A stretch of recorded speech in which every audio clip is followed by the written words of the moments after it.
할렐루야, 우리의 생명과 소망 되시는 주님을 이 성탄 시즌에 찬양 올려드립니다.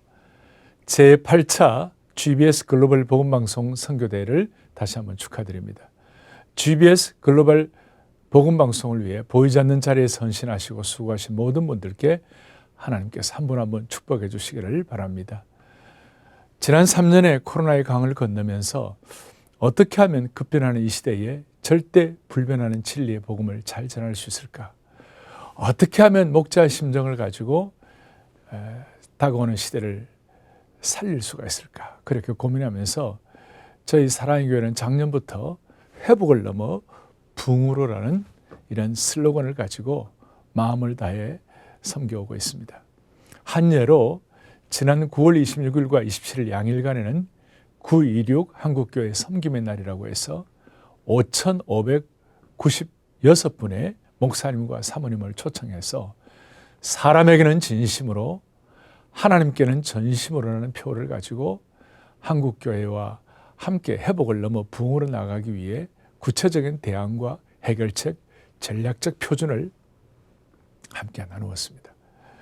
GBS 글로벌 복음방송 또한 한국교회와 세계교회가 회복을 넘어 부흥을 맞이하기를 소원하면서 한결같이 귀한 사명을 감당하고 계시는데 선한 목자 되신 주님께서 GBS 복음방송 사역을 축복해 주시기를 간절히 소망해 봅니다. 저는 무슨 사역을 시작하거나 책임을 맡을 때 이것을 진행해도 되는가라는 판단을 하려고 할 때 중요하게 생각하는 바로미터가 있습니다. 그것이 뭐냐면 이 사역을 위하여 나와 함께 같이 마음을 같이 해서 좀 세게 말하면 함께 죽을 수 있는 사람 3명 있는가? 그것이 있으면 하는 것이고 그것이 없으면 못하는 것이죠. 그래서 제가 우리 교회 성도들에게 자주 하는 말씀이 있는데 마음 맞는 사람 3사람만 있으면 나라도 세운다는 것입니다. 주님께서 맡기신 사명을 감당할 때에 많은 사람이 일하는 거 아닙니다. 주님께서 주신 사명감으로 똘똘 뭉친 마음 맞는 사람 3사람, 창조적 소수 이런 분들 몇 사람을 통해 하나님께서 하나님의 역사를 일으키시지요. 바라옵기는 GBS 글로벌 복음방송 사역에 21세기의 이 코로나 이후에 Understanding the Times, 이 시세를 분별하고 또 탁월한 해석뿐만 아니라 구체적인 해결책을 가지고 사명을 감당할 수 있는 창조적인 소수, 영적인 제곱근의 역할을 하는 분들이 많아졌으면 좋겠습니다.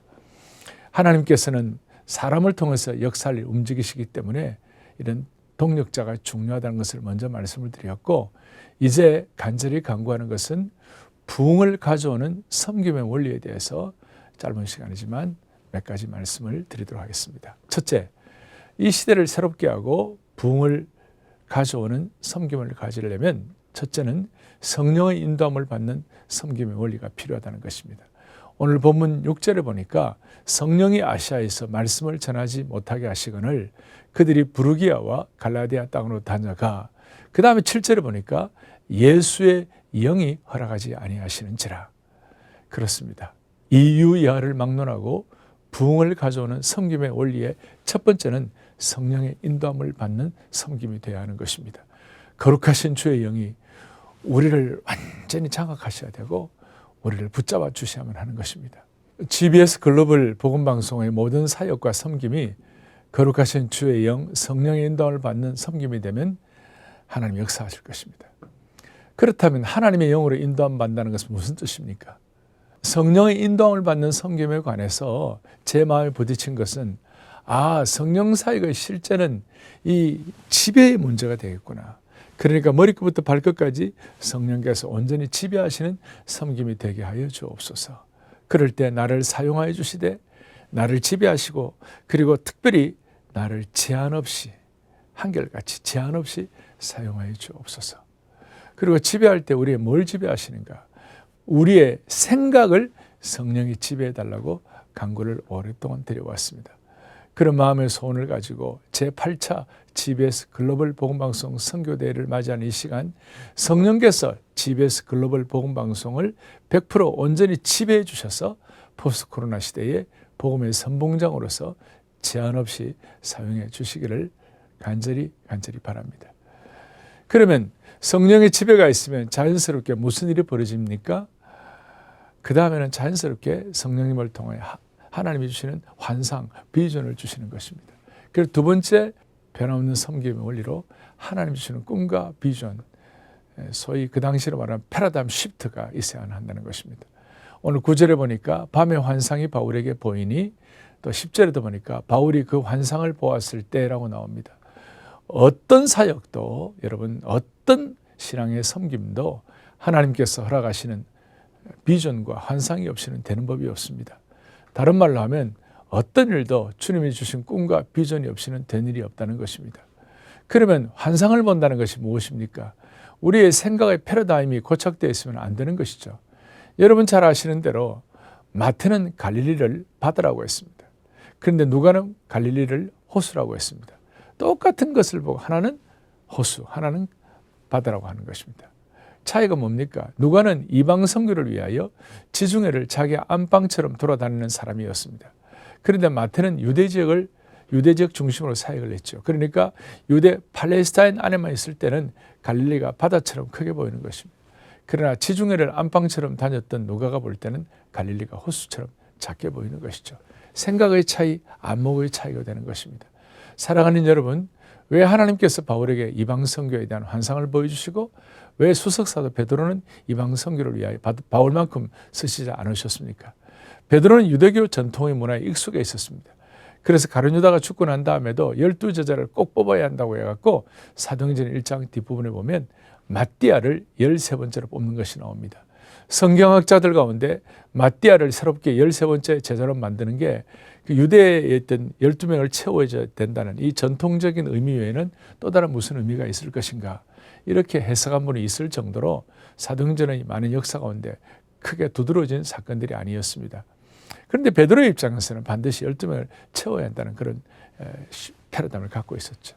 그런데 하나님께서는 사도행 10장에 보면 고넬료를 통해서 이방 선교의 문을 열어주시려고 베드로에게 환상을 보여주시는데 베드로가 어떻게 했습니까? 자기가 부정한 것 먹을 수 없다고 몇 번이나 환상을 보여주는데도 자기 생각에 고착이 되어 있는 거예요. 그래서 하나님께서는 야, 내가 괜찮다는데, 내가 부정하지 않다고 하는데 네가 왜 그러냐? 너 이거 먹어. 이런 식으로 베드로의 생각을 고쳐주셨습니다. 앞으로 GBS 글로벌 복음방송이 기존의 생각에 고착되지 않고 주님이 원하시는 글로벌 스탠다드로 더 거룩한 환상을 감당하는 사역 되도록 축복해 주시길 바랍니다.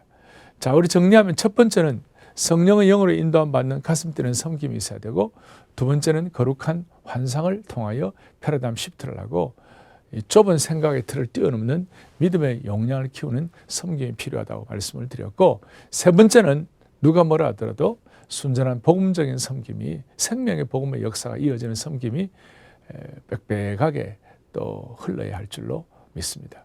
GBS 복음방송에도 이런 은혜 주시면 좋겠어요. 세 번째, 마지막, 복음을 전파하는, 생명의 복음을 선포하는 섬김이 되겠어요. 10절에 보니까 하나님이 저 사람들에게 복음을 전하라고 우리를 부르신 줄로 인정하미로라. 저는 젊을 때부터 입에 달고 살았던 구호가 우리는 땅끝까지, 이 세상 끝날까지 예수 그리스도의 증인들이다. 이 증인이라는 것은 목숨을 걸고라도 사실 그대로 증거하는 사람을 말하지요. 증인, 즉 말투스, 이 증인 위트니스란 말과 이 말투스란 말의 같은 어근입니다. 순교자라는 뜻이죠. 증인 되려면 순교 각오하는 것이죠. 누가 뭐라든 간에 이 복음의 생명의 역사는 계속 맹맥하게 흘러가야 할 줄로 믿는 것입니다.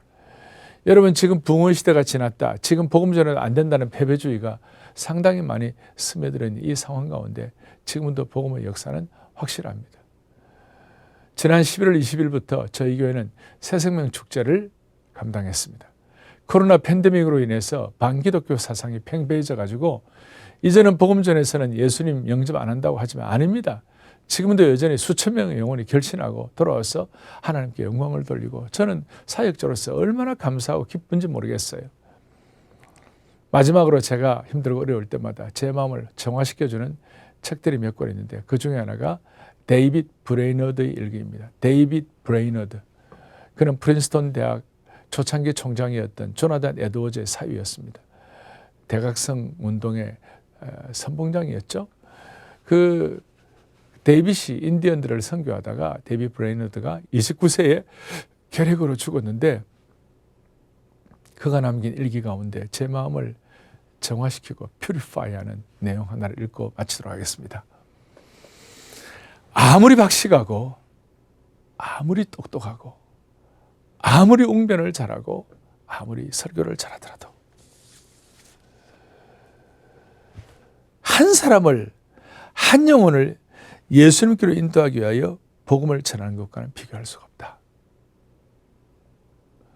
오늘 이 자리에 계시는 여러분, 그리고 방송으로 함께 말씀을 듣는 여러분들이 전한 복음을 통해서 한 영혼이라도 더 구원받는 역사가 있기를 간절히 바랍니다. 우리 선대의 어른들이 그렇게도 선포하기를 원했던 생명의 복음을 GBS 글로벌 복음방송 통해서 힘있게 선포할 수 있게 하시고 기독교를 향한 냉소적인 비판주의를 완전히 압도할 수 있는 성령의 인도하심과 거룩한 환상과 복음의 능력에 충만한 GBS 글로벌 방송이 될 수 있도록 우리 모두에게 은혜 위에 은혜를 덧입혀 주시기를 소망합니다. 메리 크리스마스, 할렐루야, 해피 뉴 이어.